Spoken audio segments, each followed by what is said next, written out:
नमस्कार, आप देख रहे हैं इंडिया डेली। मैं हूं आशीष सिन्हा। पाकिस्तान त्राही त्राही कर रहा है क्योंकि जो हालात बन रहे हैं वो ये साफ इशारा कर रहे हैं कि पाकिस्तान अब प्यासा मरने की ओर बढ़ा है।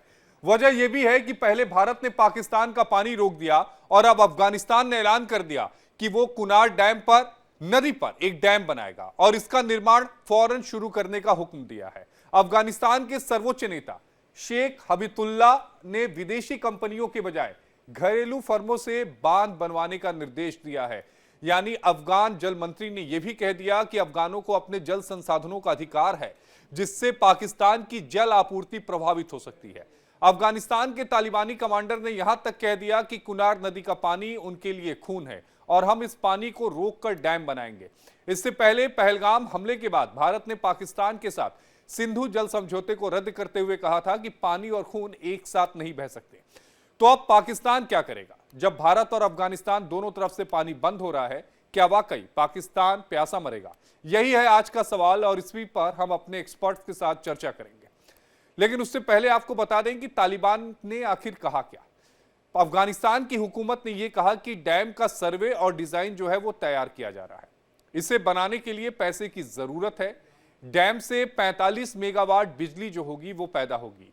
1.5 लाख एकड़ खेती को पानी मिलेगा। ऊर्जा संकट और खाद्य सुरक्षा में सुधार होगा। अब जरा इस बात को भी समझिए कि कुनार नदी पर अगर डैम बनता है तो उसका असर क्या होगा। जो काबुल नदी का प्रवाह है उसमें 17% तक वो घटने का अनुमान है। पाकिस्तान की खेती और जल आपूर्ति दोनों बुरी तरीके से प्रभावित होंगी। चिनाब नदी पर पानी का गेट बंद है। इस समय दबाव में पूरी तरीके से पाकिस्तान है। कुनार नदी पर डैम बना तो पाकिस्तान की मुसीबत बढ़ेगी, ये तय है। तो वहीं भारत ने अफगानिस्तान को आर्थिक तकनीकी मदद देने का भरोसा किया है। शहतूत और सलमा डैम जैसे प्रोजेक्ट में भारत ने ही मदद की है। काबुल नदी के प्रोजेक्ट से पाकिस्तान की जल आपूर्ति जो है वो पूरी तरीके से प्रभावित होने वाली है। अब यह भी समझ लीजिए कि पानी पर यह हाहाकार क्यों मचा हुआ है। दरअसल कुनार नदी पाक और अफगानिस्तान में समझौते में कहीं नहीं है। पाकिस्तान अफगानिस्तान में कोई जल समझौता कभी हुआ ही नहीं है।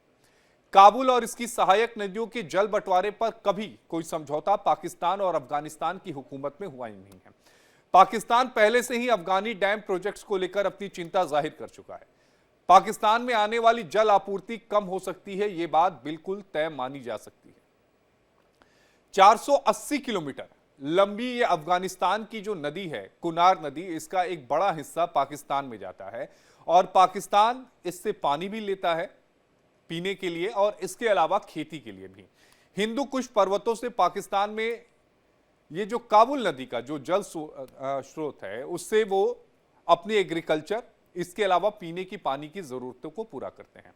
और इसी पर चर्चा करने के लिए हमारे साथ खास मेहमान जुड़े हैं। हमारे साथ air vice marshal OP Tiwari ji जुड़े हैं और हमारे साथ group captain UK Devnath ji जुड़े हैं। सर, आप दोनों का बेहद स्वागत है। सबसे पहले ओपी तिवारी सर, मैं आपके पास आना चाहूंगा। अफगानिस्तान की हुकूमत की तरफ से जो बात कही गई है कि कुनार नदी पर वो एक डैम बनाने जा रहे हैं, इससे कितना असर जो है वो पाकिस्तान में आने वाले समय में देखने को मिलेगा? देखिए, कुनार नदी पाकिस्तान अफगानिस्तान के बॉर्डर से ही हिंदू कुश पहाड़ से ओरिजिनेट करती है। कुछ पोर्शन पाकिस्तान में ट्रेवल करते हुए काबुल में होती है। अब ये अफगानिस्तान की जो फिलहाल जो परेशानी है, पूरा पावर जनरेशन उनके पास सफिशिएंट नहीं है। वो उज्बेकिस्तान, तजिकिस्तान और ईरान से इंपोर्ट करता है। तो कोई भी सरकार आएगी, कोई भी चाहेगी कि भाई इलेक्ट्रिकल सप्लाई अपनी होनी चाहिए, ताकि जिस तरीके से इंडस्ट्रियल डेवलपमेंट और अफगानिस्तान में कोई डेवलपमेंट हो सके। बाहर से इन्वेस्टमेंट इसलिए नहीं आ रहे कि उनके पास बिजली नहीं है। बिजली इनको खरीदनी पड़ती है कई विदेश देशों से। कुछ डैम बने, कुछ डैम तो रशिया ने बनाए थे, कुछ एक इंडिया, शहतूत इंडिया ने बनाया, काबुल नदी बने हुए हैं। लेकिन ये जो मेन सोर्स है और जो इनका कॉन्फ्लुएंस रिवर है, ये कुनार रिवर और काबुल रिवर जहां मिलती है, वो एक बहुत बड़ा बेसिन है, एग्रीकल्चर का बहुत बड़ा फील्ड है, जहां पर over a period of time water level नीचे जा चुका है। तो डैम बनाने पर इनका अफगानिस्तान के दो फायदे हैं। पावर जनरेशन होगा, प्लस ये जो एग्रीकल्चर जहां पर खेती हो सकती है वहां पर पानी की सुविधा होगी, एग्रीकल्चर भी बढ़ेगा। तीसरी चीज है कि जहां पर पानी का वाटर लेवल, ग्राउंड लेवल जो है वो काफी नीचे जा चुका है, अभी ऊपर आएगा। तो ये इसमें अफगानिस्तान का ओरिजिन भी अफगानिस्तान से है, नदी भी अफगानिस्तान में। तो पाकिस्तान को कोई ऑब्जेक्शन करना, नाराज होना, तो इसमें कोई मतलब ही नहीं उठता। पाकिस्तान को ये पानी काबुल नदी में मिलती है, काबुल नदी पे आगे जाएगा और पानी अवश्य कम होगा। पानी की परेशानी इनके पास हो लेकिन पाकिस्तान को जिस तरीके से रवैया अपना रखा अपने पड़ोसी देशों से, इनको ये तकलीफें सहनी पड़ेगी। ये पानी कब जाएगा तो उनके किसानों को नुकसान होगा, आर्मी के मुनीर साहब को नुकसान नहीं होगा। उनका तो पैसा बनते ही जा रहा, उनके जनरल्स का तो पैसा बनते रहेगा और यूएसए और अमेरिका ऑस्ट्रेलिया में भेजते रहेंगे। लेकिन ये जो सरकार है, जो पॉपुलर सरकार है और मुनीर के कहने पर, मुनीर के एजेंडे पर चल रही है, तो उनको तो क्या फर्क पड़ता है? तो वो तो चाहे हल्ला मचाएंगे, अगर चाहिए तो इनको भी नीचे बना सकते थे, लेकिन इन्होंने कुछ शुरुआत नहीं की। इनकी स्वार्थ वैली देखिए, वहां भी रिवर्स है। कितने डैम बनाए हुए हैं कि जितना भी फॉरेन फंडिंग पाकिस्तान में आती है, सब खाली टेरर फंडिंग के लिए जाता है या चाइना के पास जाता है उनके जहाज खरीदने के लिए, जो जहाज के मतलब कोई है ही नहीं। तो ये जो बना रहे हैं अफगानिस्तान, ये अफगानिस्तान अपने एक प्रगति के पथ पर अग्रसर हो रहा है और ये अत्यंत आवश्यक है उनके लिए। लेकिन नुकसान तो पाकिस्तान को उसको सहना पड़ेगा, बिकॉज पाकिस्तान की अपनी गलती से नुकसान करना पड़ेगा। और पानी तो रुकेगा ही, पानी जा जाएगा, पानी रिलीज करेंगे, बिकॉज अफगानिस्तान इसको छोड़ नहीं सकता। नहीं, लेकिन एक बड़ा सवाल तो यह भी उठता है ना कि अब ऐसे में पाकिस्तान के पास विकल्प क्या बचेंगे, क्योंकि कोई समझौता तो है नहीं। देखिए, विकल्प तो समझौता भी नहीं है, विकल्प कुछ है ही नहीं। पाकिस्तान अपना एरिया डेवलप करे, इनके पास और भी तो रिवर आ रही है स्वाद वैली से, वो जनरेट करे। जो आगे जो रिवर, जो पानी अरेबियन सी में जो चला जाता है, उसको रोकने की कोशिश करे। डैम खाली पहाड़ों में तो नहीं बन सकते, डैम तो पहले भी बन सकते हैं।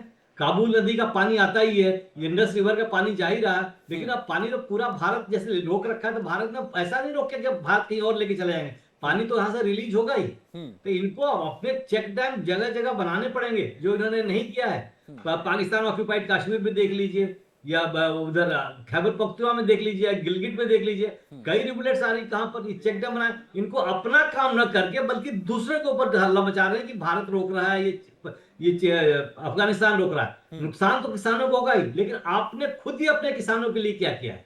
उनको सोचना चाहिए खुद क्या किया अभी तक। 70 साल हो गए, खाली फौजियों के हाथ में उन्होंने अपनी पूरी ताकत दे रखी है और सारे पॉलिटिकल लीडर्स उनके हिसाब पे नाचते रहते हैं, उनके हाथ पपड़ू है। बट आम जनता के लिए, देश के लिए क्या कुछ नहीं किया। ये कोई पहली बात नहीं है, चाइना ने भी ब्रह्मपुत्र पर डैम बनाया, भारत को तो कोई फर्क पड़ा, पानी तो आता ही है। इस तरीके से जो अपलाइन पे होगा, जहां पर भी और डैम लोग बनाएंगे, क्योंकि मजबूरी है, लोगों की सर्वाइवलिटी है। अफगानिस्तान सर्वाइवल कैसे करेगा? अभी तो उसका सारा रेवेन्यू तो इंपोर्ट करने में, पावर इंपोर्ट करने में खत्म जाता है। उज्बेकिस्तान से, ताजिकिस्तान से, तुर्कमेनिस्तान से, ईरान से, 4 देशों से बिजली खरीद रहा है। तो इसको तो अपने स्टेप्स तो लेने ही पड़ेंगे कि हम अपनी रिक्वायरमेंट कैसे पूरी करें। तो ये यूके देवनाथ सर जी, क्या ये हाँ। माना जाए कि अफगानिस्तान में जो इस समय तालिबान की हुकूमत है, अब धीरे धीरे ही सही वो विकास का रास्ता इख्तियार कर रही है, बंदूक हाथों में है लेकिन उनका इस्तेमाल ना करके विकास के जरिए वो मुल्क को बेहतर बनाने की कोशिश कर रही है? देखिए, हमें अब तालिबान कहना गलत है।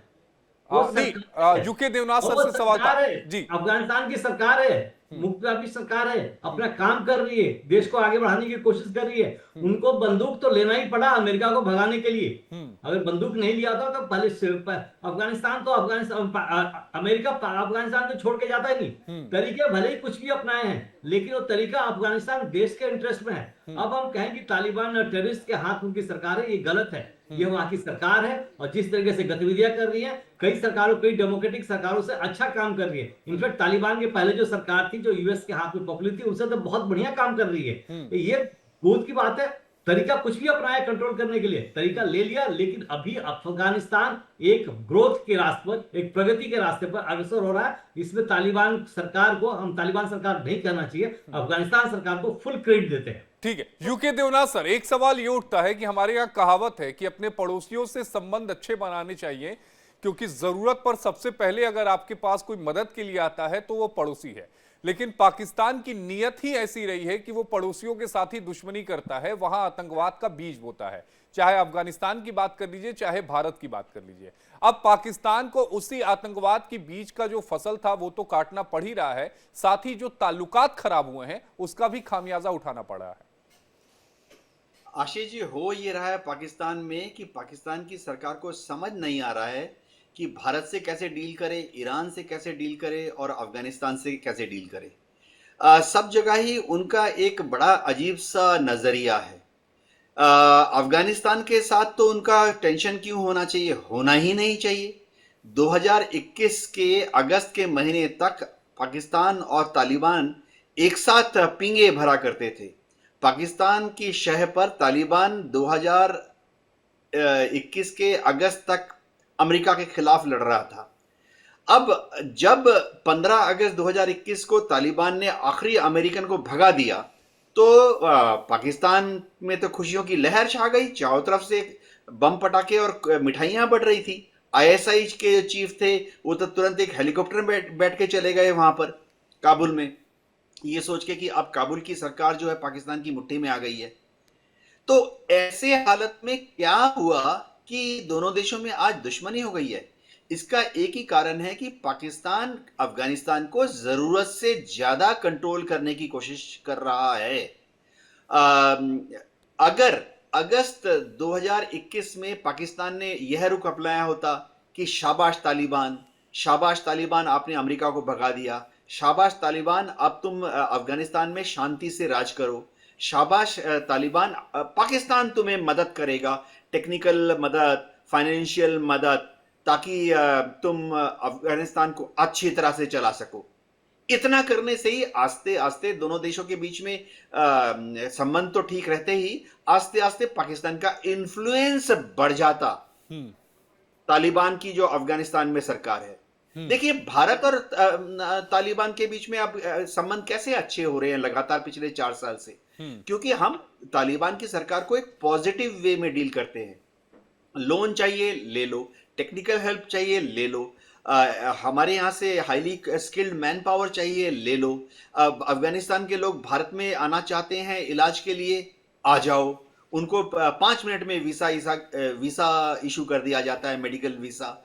अब उन्होंने प्रस्ताव दिया कि वो अपनी एम्बेसीज को फुल फ्लैश बना के काउंसुलेट लेवल पर ले आना चाहते हैं, ले आओ। हमने बॉम्बे में भी उनकी काउंसुलेट खोल दी। अब उभय पक्ष एक दूसरे के यहाँ एम्बेसीज फुल फ्लैश्ड पूरी पावर डिप्लोमेटिक पावर के साथ एम्बेसीज खोल रहा है, करो। तो अगर पाकिस्तान ने भी यही मीठा मीठा रवैया अगस्त 2021 के बाद तालिबान की सरकार से किया होता तो फिर आज दोनों देशों में दोस्ती होती। लेकिन पाकिस्तान ने क्या किया, जैसे उनको निचोड़ने की कोशिश की। आईएसआई के जो कमांडर वहां पहुंचे वो क्या चाहते थे कि पाकिस्तान के जो गुर्गे, उस वक्त हक्कानी नेटवर्क था पाकिस्तान और अफगानिस्तान में, तो आईएसआई के गुर्गों ने क्या कोशिश की कि हक्कानी नेटवर्क के जो टॉप कमांडर्स थे उनको काबुल में बतौर प्राइम मिनिस्टर, बतौर प्रेसिडेंट, बतौर गृह मंत्री, बतौर डिफेंस मिनिस्टर इंस्टॉल करने की जबरदस्ती कोशिश की, जो कि तालिबान को पसंद नहीं आई। एक सवाल यहां पे यह भी उठता है कि क्या इस बात को कहा जा सकता है कि आने वाले समय में जो पाकिस्तान की हुकूमत है उसके लिए सबसे बड़ा खतरा या राष्ट्रीय खतरा जो है वो जल संकट है? पाकिस्तान के ऊपर जल संकट हमेशा ही मंडराता रहा है। देखिए पाकिस्तान ऐसे, अगर हम सिंध नदी का इस तरफ का एरिया और सिंध नदी के उस तरफ का थोड़ा सा एरिया छोड़ दें तो बाकी पाकिस्तान का इलाका हमेशा ड्राई रहा है। बलूचिस्तान जो है, जो कि पाकिस्तान का करीबन 40% एरिया है, वो हमेशा से ही ड्राई रहा है। खैबर पख्तूनख्वा या पहले का जो फाटा वजीरिस्तान का एरिया है वो तो हमेशा से ही रेन ड्राई एरिया रहा है।